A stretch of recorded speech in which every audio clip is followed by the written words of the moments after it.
Cette histoire se passe en Amérique.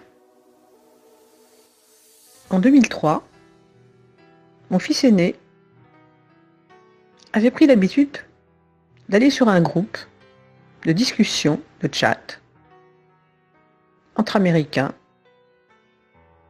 et gens anglophones qui voulaient discuter. Il voulait ainsi perfectionner son anglais et se faire des amis virtuels. On discutait de tous les sujets, de musique, de littérature, de cinéma. Au fil des jours, il a fait la connaissance d'une jeune fille américaine qui s'appelait Kathleen Nolan et qui s'est ouverte à lui en disant qu'elle avait une affection qui l'a handicapée beaucoup, qui s'attaquait à ses muscles, qui l'empêchait quelquefois de marcher ou de se tenir debout. Elle souffrait énormément et il n'y avait aucun remède à cela. Et mon fils, qui commençait à faire teshuva, c'est-à-dire retour vers Dieu, retour vers la pratique, a décidé de lui suggérer de faire des psaumes de David, qui sont en quelque sorte des médicaments spirituels pour toutes les situations. Elle a demandé ce que c'était, elle n'était pas du tout croyante, en quelque religion que ce soit. Elle était même, je crois me souvenir, qu'elle appartenait au mouvement gothique, qui était très à la mode à l'époque. Il lui a expliqué que c'était un livre écrit par le roi David, dans lequel on trouvait toutes sortes de prières, etc., qui pouvaient faire du bien dans certaines circonstances. Elle a accepté l'idée et demandé où elle pouvait se procurer ce livre. Et comme elle ne l'a pas trouvé dans une librairie, elle s'est rendue carrément dans une librairie hébraïque où elle a pu s'en procurer un en traduction anglaise, puisqu'elle ne savait pas lire l'hébreu. Et elle s'est mise à lire les psaumes qu'on lui a conseillés pour sa guérison. Il se trouve que ça lui a fait du bien, peut-être spirituellement, moralement et par répercussion physiquement aussi. Elle a même rencontré un jeune homme avec lequel elle s'est fiancée, donc son état s'est amélioré considérablement. Or, un jour, mon fils arrive en trombe dans ma chambre en me disant « Oh, il s'est passé quelque chose de terrible. Qu'est-ce qui se passe ? Tu sais, Kathleen Nolan, ma correspondante américaine, elle a sa meilleure amie qui vient d'avoir un accident de voiture et qui est actuellement dans le coma, entre la vie et la mort. Elle n'a que 20 ans, la pauvre. » Cette jeune femme s'appelait Melissa Bellet et mon fils la connaissait également pour avoir correspondu avec elle sur Internet. Il était extrêmement choqué et m'a demandé qu'est-ce qu'on ne pouvait pas lui faire quelque chose, demander une bénédiction au rabbi de Lubavitch qui avait déjà fait tant de miracles quand il donnait ses bénédictions.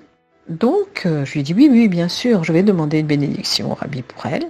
Mais en attendant, il faut dire à la famille, au père de cette jeune fille, à son fiancé, à tous ceux qui l'entourent, pendant qu'elle est dans le coma, ne pas rester sans rien faire, qu'ils prennent un livre de Télim, de psaumes, et qu'ils se mettent à lire non-stop les Télim pour sa guérison. Mon fils trouve l'idée saugrenue, puisqu'il me dit que c'est pas possible.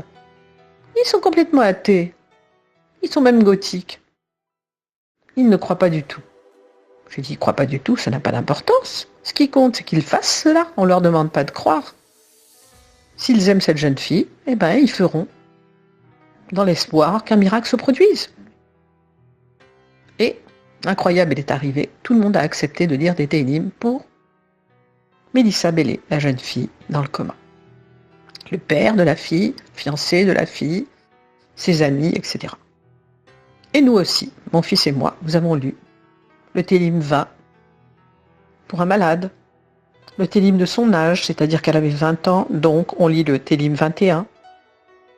Ça renforce ce qu'on appelle le mazal, c'est-à-dire la bonne étoile. Et on a lu également le 92 pour voir de grands miracles et d'autres télim encore. Sans oublier de terminer par le 150 qui chante la gloire de Dieu. Et tous les jours, qu'on s'est mis à lire cet Télim, j'oubliais une chose importante. Les médecins étaient très pessimistes et disaient que de toute façon on en avait que pour une semaine, tout au plus. Et qu'à la fin de la semaine, elle serait plus là. Dieu préserve. Comment un homme peut-il décider, même s'il est médecin, de la vie et de la mort de quelqu'un? Il n'y a que Dieu qui puisse décider de cela. Par conséquent, j'aurais conseillé de continuer à lire les Télim. J'ai mis une demande de bénédiction au rabbi qui a répondu « Bénédiction » pour une bonne santé, pour une guérison complète. Et je leur ai conseillé également de mettre des pièces à la charité dans un tronc de charité qui pourrait donner à une œuvre caritative ou donner éventuellement à un mendiant quelque part, parce que on a coutume de dire que la charité sauve de la mort. Quand on a pitié des autres, Dieu a pitié de nous.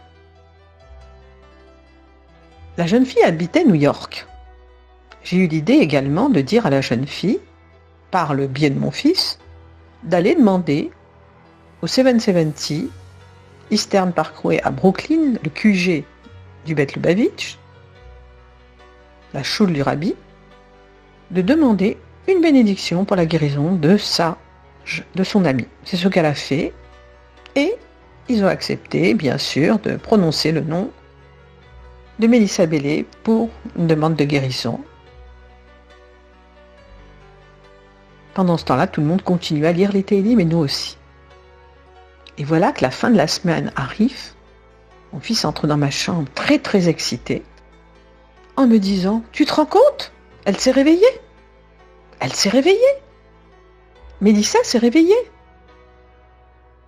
J'avais conseillé, effectivement, que pendant son coma, il était bon de parler avec la jeune fille, même si on croyait qu'elle n'entendait pas. J'avais entendu que des gens qui étaient revenus du coma disaient qu'ils entendaient tout ce qui se passait, voyaient tout ce qui se passait, et qu'ils n'étaient pas du tout, contrairement à ce qu'on croit, en train de dormir, mais qu'ils étaient bel et bien réveillés et essayaient de communiquer en vain avec ceux qui les entouraient, sans y réussir. Mais ils écoutaient tout ce qui se passait.